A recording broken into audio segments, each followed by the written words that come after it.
Persona natural.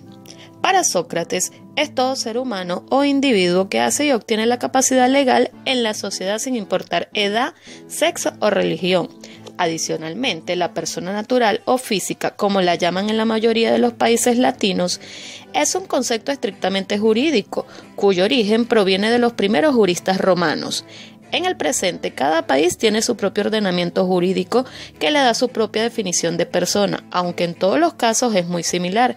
La persona física es cada individuo por sí mismo desde su nacimiento hasta su muerte. Nacimiento de la persona física o natural. La persona natural es la separación del feto con respecto al cuerpo de la madre, ya sea el nacimiento antes de los 9 meses y por cualquier medio que se emplee, natural o de intervención quirúrgica. Extinción de la persona física o natural. La extinción de la persona física adviene por la muerte, lo que trae como consecuencia la extinción de la capacidad y más concretamente de la personalidad jurídica. El concepto jurídico de muerte corresponde a aquel médico biológico que identifica la muerte con aquel momento de cesación definitiva del corazón y de la respiración. Vale decir, la muerte es cesación absoluta de todo signo vital. Presunción de muerte. La presunción de muerte o muerte presunta es aquella que puede derivar de la desaparición de una persona en circunstancias tales que es admisible suponer su fallecimiento. Entendemos por capacidad al poder o a la fuerza de una persona en determinado momento, como por ejemplo un maratonista que posee la capacidad de correr X distancia en X cantidad de tiempo. También tenemos la capacidad de medida, por ejemplo, que nuestro tanque de agua tenga una capacidad para tantos litros, o la capacidad de un estadio de tantas personas. Pero que nos interesa ahorita es la capacidad jurídica, que es una medida de actitud para ser titular de derechos y obligaciones, diferenciándonos de los animales y las cosas, permitiéndonos firmar contratos, adquirir o vender viviendas o inmuebles. En cuanto a la clasificación de la capacidad, tenemos una clasificación bipartita, teniendo así la capacidad jurídica legal o de goce, que es jurídica porque la da la ley, y de goce porque nos permite disfrutar de esos derechos. En Venezuela tiene la capacidad de ser innata, es decir, desde el mismo momento en que somos personas. Por ejemplo, un recién nacido puede ser el propietario de un inmueble, el cual haya recibido por una herencia.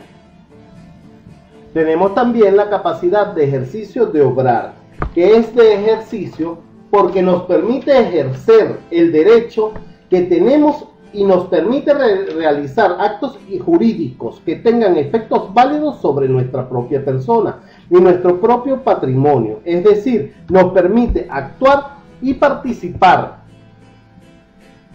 en la vida jurídica. Ahora bien, ¿qué tipos de actos podemos realizar que tengan estas consecuencias?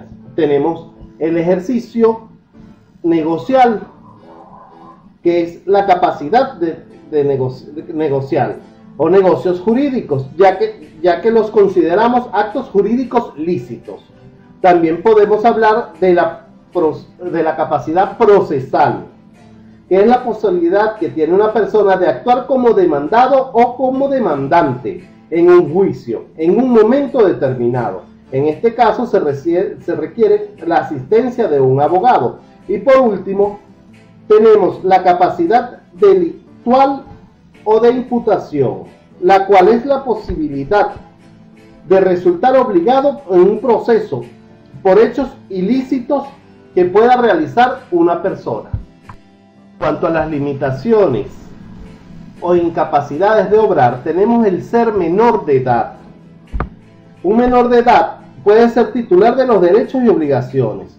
Por ejemplo, si es propietario de un inmueble, puede resultar obligado en un momento determinado por cualquier razón, pero no podrá realizar actos jurídicos válidos sobre su propio patrimonio o su propia persona, impidiéndole así vender el inmueble, que quizás lo vendería por el precio de un Xbox o de una bicicleta, resultando perjudicado. Además, existen también los casos de mayores incapaces, que siendo mayores de edad no son capaces de obrar o la ley limita su capacidad, como lo son los inhabilitados, que son aquellas personas afectadas por una enfermedad mental leve, una debilidad de entendimiento o prodigalidad. Encontramos también al entredicho, el cual existe dos causas. La primera es una enfermedad mental grave y habitual. En este caso hablamos del demente, el orate, es decir, un enajenado mental. Para su protección es privado de su capacidad de negociar y su capacidad de obrar.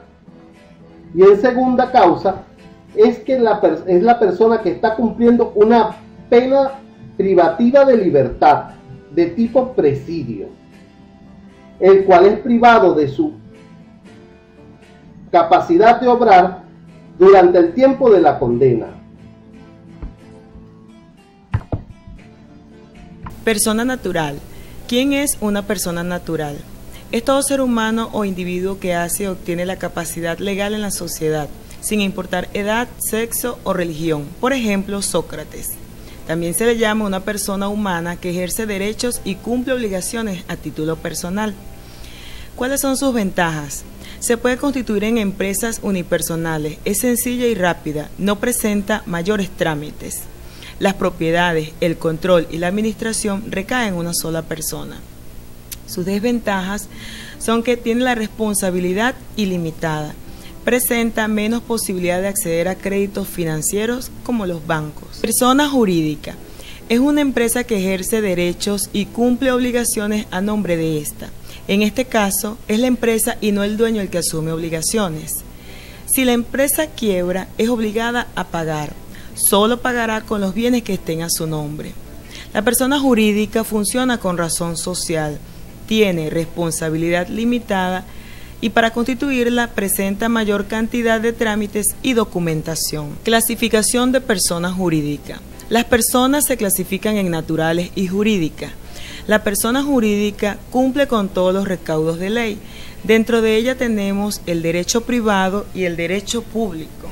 En el derecho público regula la actividad del Estado y de los entes públicos entre sí, así como sus relaciones cuando actúan de forma oficial con los particulares.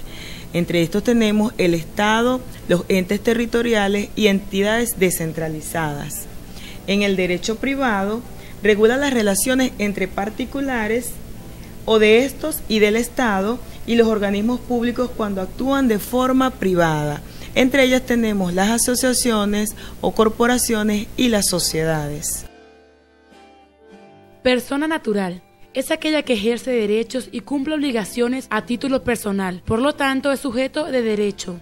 Los esclavos. No existe comparación ya que fue abolida. El Estado. Aunque no exista físicamente, es el máximo ordenamiento jurídico. De allí emanan las demás personas jurídicas. Los municipios.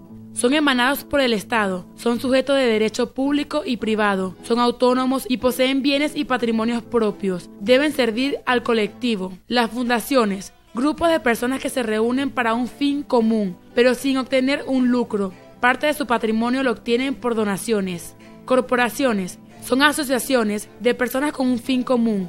Para obtener ganancia, tener lucro por la actividad realizada, son sujetos de derecho, pueden extinguirse, tienen estatutos y capital conformado por los socios. Se puede concluir que, en lo esencial resulta idéntica las necesidades del hombre antiguo a los derechos personales.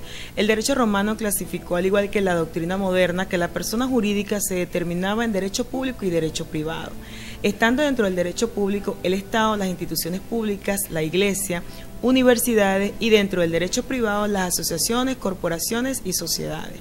Las personas jurídicas se definen como colectividades de personas o bienes jurídicamente organizadas. El nacimiento de esta institución tiene lugar en Roma y específicamente en el derecho romano, donde los primeros peritos y pretores le dan nacimiento jurídico a una institución que sin saber perduraría por decenas de siglos y aún 2000 años después seguiría hablándose de esta y perfeccionándose en el sistema jurídico.